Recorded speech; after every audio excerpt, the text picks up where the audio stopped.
Is your rotary cutter and mat in tip-top shape and ready for action?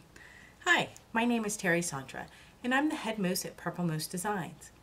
In this episode of our video series, Back to the Basics, we're going to be talking about rotary cutter and mat maintenance. Now, don't let my appearance today fool you. I do take rotary cutters very seriously. Now, cutters and mats both come in numerous brands and styles and sizes, but everything I'm going to tell you about today will apply to any brand or style or size that you have. So, first up is mats. Mats come in basically two different kinds. There's the self-healing mats, where when you cut on them, the cuts just disappear. It's almost like magic. Depending on what brand you have, they'll either be green or blue or red or yellow. And then you have plain mats, which are generally white or opaque. And when you cut on those, they don't disappear. The cuts stay there. Now, I'm not a big fan of this kind of mat because when you cut on them in the same place over and over and over again, you get grooves, and then you don't get accurate cuts on your fabric. So they are a little bit less expensive than the self-healing mats, but in the short term, they might be less expensive, but you have to replace them more often. So in the long term, the cost savings just really aren't there. So self-healing mats can last quite a while if you just employ a few simple maintenance techniques. So let's talk about the first one. First up, you need to give your mat a bath. Just wash your mat with warm soapy water, a mild soap, and it'll not only hydrate your mat, but it'll get rid of any grime and dust that can accumulate and keep all that in check. Next up, you want to get the fuzzies off your mat. Now, you can get threads and fuzzies caught in the cuts of your mat, especially if you're cutting flannel or batting. So just take a loopy scrubber like this one and simply wipe away all the fuzzies. Now, I can usually find these in the dollar bin or the clearance section in most any store. Next, you want to store your mats properly. You want to store your mats flat, and if you're short on space, you can put them under a bed or under a larger dresser. And now, self-healing mats are susceptible to heat, so you want to make sure you never leave it in a hot car. Don't leave it near a window where the sun can get it, or near a heat register, because if you do, it'll warp and you just can't fix that. Some of them also have a hole in the top, and you might be tempted to hang it up, but you don't want to do that either, because if you hang it up, over time the top corners will droop down like this, and then it'll stay that way, and then it won't be flat. So let's talk about cutters. Cutters come in so many different kinds. There's straight handles, ergonomic handles, self-closing ones, do-it-yourself closing ones, self-sharpening ones. Oh my gosh, it's never ending. But they all are basically four sizes. You have the 60mm blade, you have the 45mm blade, and the 45 also comes in different kinds like wavy cuts or pinkers, and then there's the 28mm and the 18mm. 28, my 18. Oh, right, okay.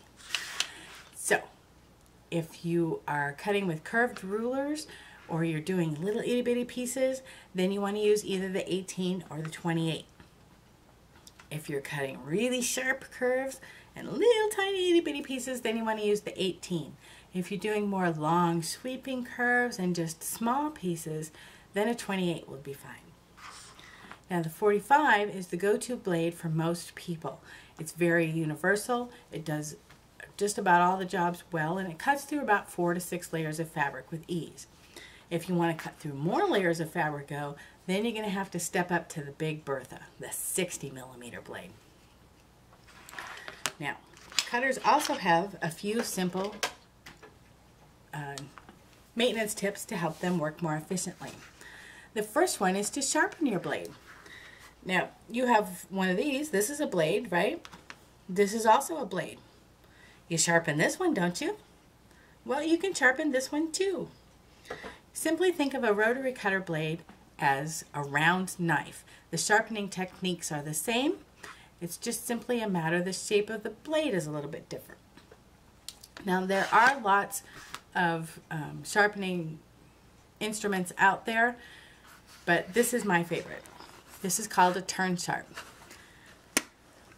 And all you need to do is moisten the sandpaper on the inside. You start with the coarse side, put your blade in the little holder, stick that in there, put the cover on, give it a few turns, then flip it over and do the other side of the blade. A few turns. Then you flip this over to the fine sandpaper and repeat for each side of the blade. Just a couple of turns. And then before you know it, and that's it, it's all sharp. Now I will say this is a sharp blade, but it won't stay as sharp as long as a brand new blade. But hey, that's okay, because you can resharpen it again and again and again and really extend the life of your blade.